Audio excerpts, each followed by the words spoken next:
conclusion, in mid-April of this year, something wonderful happened in China. I love this accident. The government, it's not a joke, I checked it with my friends there, because it sounded too crazy to be true, but it is. The government issued a regulation prohibiting in all narrative media, that is to say, cinema, TV stories, comics, novels, literature, all topics concerning alternate reality and time travel. The official explanation was that it's too serious a matter, history, the great history of Chinese people, to be left to such stupid play. Of course, the fear is it's not good to allow to the people to even imagine alternate possibilities. But I think this is a good sign for China. You know why? Because at least people still obviously imagine it, so they need censorship. The tragedy of us is that we don't even need this censorship. We already cannot imagine it.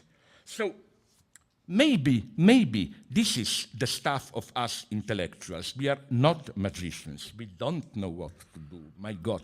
But what we can do is just to use all these demonstrations, etc., to, as it were, open up the space for thinking, to widen the scope of what is considered possible, or even what is considered impossible, because I hope you, Stanley, would also like, we both share a certain, now we will both be linked for this dogmatic Stalinist spirit. What do I mean by this?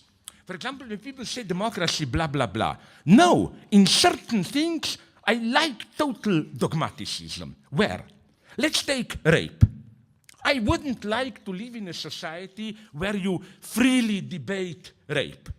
No, sorry to tell you, I would like to live in a society where the idea that rape is something horrible, inadmissible, is totally dogmatically accepted, so that it's not even a matter of debate. If somebody advocates rape, you don't have to, if you debate it, you already make the Reagan mistake. You know what I mean by Reagan mistake?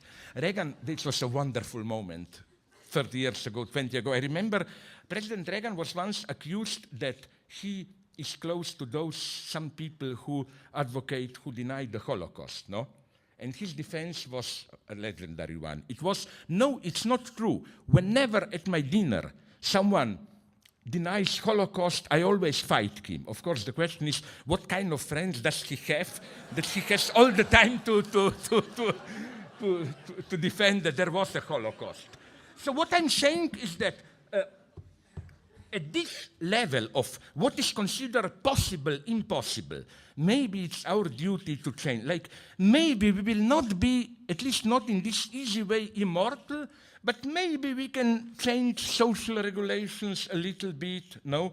Because, again, to conclude with my standard line, remember, the true utopia is not to change things. Unfortunately, the true utopia is that the way they are, things can go on indefinitely. This is the true utopia, which is why we, who, without any communist dreams, new party or whatever, we who just want to open up the space of questioning a little bit, we are the true anti-utopians.